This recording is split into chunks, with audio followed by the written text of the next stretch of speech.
Well, ladies and gentlemen, after talking about it for what feels like forever and leak after leak after leak, we finally have the full announcement of the OnePlus Open. It is officially available for pre-order as well. I will drop a couple of links down below. There's a link to OnePlus's website. I will also drop a link to Amazon, their listing in the United States. That will be an affiliate link.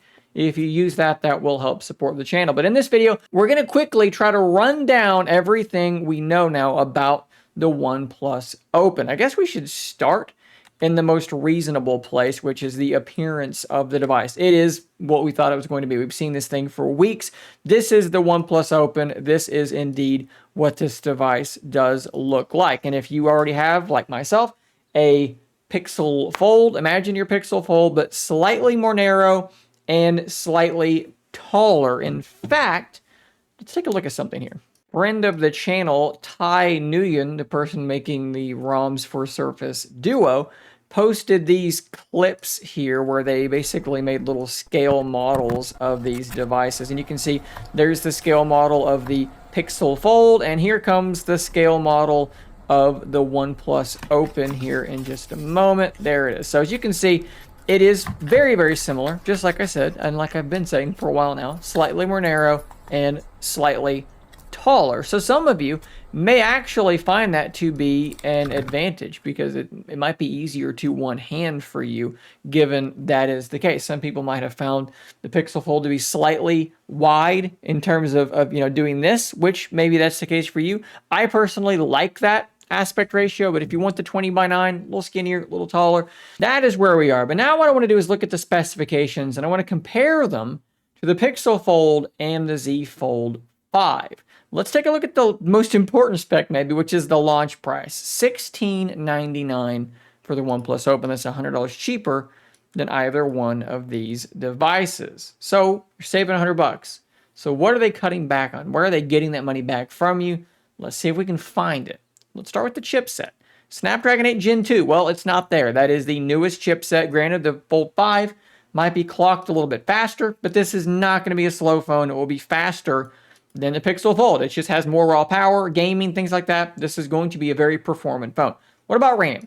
16 gigabytes of RAM for the base model. That is better than either one of these devices. How about storage? 512 gigs of storage. Once again, we are a step above the other two competitors.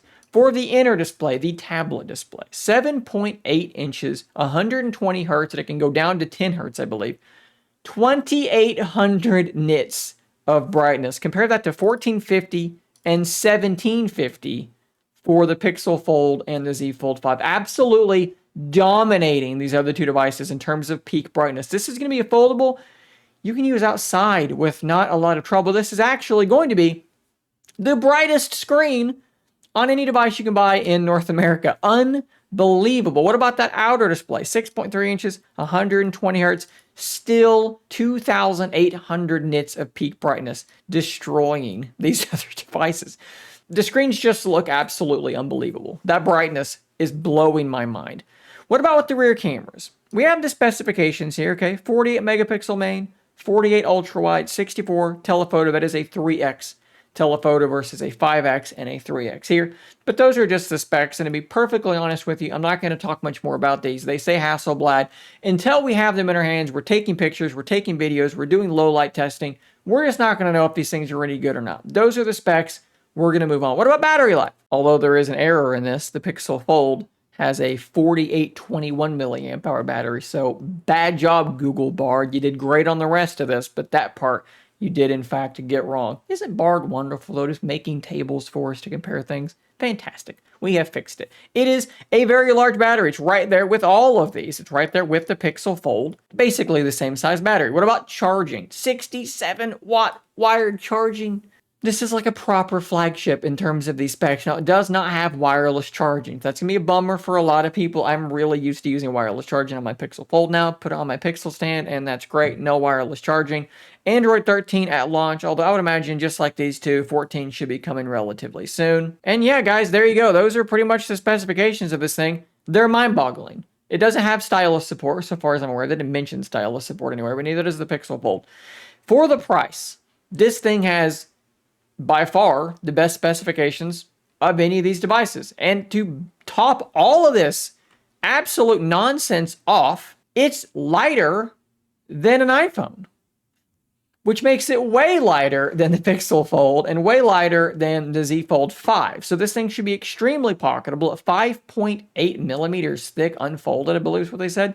That's like Surface Duo 2 levels of thickness. Crazy. Here's a screenshot from MKBHD's video where you can see how minimal that crease is. It's there, but it's wider. It's nothing like what we have on the other foldables at our disposal, like the Pixel Fold or the Z Fold 5. I think you can see a pretty good representation of that there. And we also need to take a moment here and look at some of the really strange things they're doing with their multitasking setup. Maybe you can kind of tell what's going on there a little bit, but we're going to dive into this. This is a unique way to do multitasking, and I have no idea if this is going to be good, bad, great, terrible. We're going to have to find this out when we get the thing in our hands, but I do appreciate that they are trying to somewhat reinvent the wheel here. Instead of trying to shove 3 different windows on one screen, we're doing something differently here. So you can see here, we're split screening with 2 applications, and might I point out to you that looks pretty good. It's not quite as wide as what you get on the Pixel Fold, but it's definitely better than what you get on the Z Fold. So we have 2 different things open, a meeting, and then they're doing some photo editing on that other side. Maybe they're marking things up, which is fine. They're going to then open up their app drawer, which is that left icon. By the way, this looks very similar to Samsung's implementation, which does have like recent applications here and then pinned applications here. And then it looks like an app drawer, a search, and then I'm not honestly sure what that other button is. Let's take a snapshot and zoom in here. It looks like a folder of some sort. Camera? Is it a camera? Is it a folder? Maybe this is a shortcut. No, the camera's over here. I don't know what that is. We're going to move on.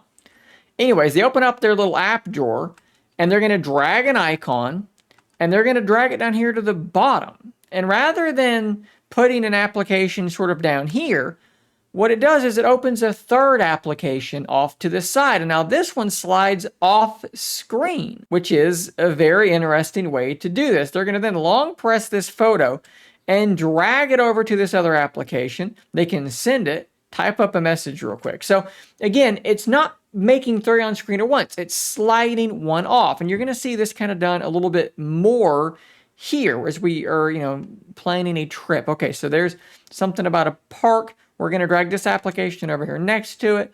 Great, but then you want that third app. They're going to open up their map application, so they're going to drag that down.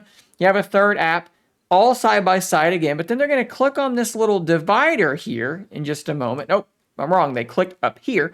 Switch app full screen. We can do expand, which is what they click on. It then goes full screen and throws these other 2 way up here off the screen. And you can do what you're doing there, and then a gesture drags them back on screen. So you can sort of carousel them around. You're multitasking in space off of your screen. That's why they're calling this a canvas. You can also zoom out and see all of them with, maybe black letterboxing or pillar boxing. You can zoom out and see them all at once as well. You can also save these as an app group or an app pair. This is something that the Pixel Fold still can't do. Don't know why Google still hasn't rolled this out. But you can do that here with the OnePlus Open, even with apps in this odd sort of layout. So as you can see here, just to kind of expand upon this, there's a YouTube video, and they're moving back and forth. They slide over, and they have a much larger canvas version of this application to do their message in, and then they slide back over to the YouTube video. This is a really strange implementation. And again, I don't know how I feel about this just yet. I'm going to have to experience it to know if it's any good, but it's definitely different. So there you go, guys. On paper, this thing is the foldable to beat. In practice, will that be the case? I don't know, but I do have mine ordered, and I did pay for shipping to be here on the 27th. So get subscribed so you can see that. Pre-orders are obviously up now. OnePlus's website as well as Amazon. Links to both, again, in the description down below. Let me know what you think, though. How impressed were you? Are you pre-ordering? Let's talk about it, guys. I'll see you on the next one. And until next time, stay nerdy, my friend.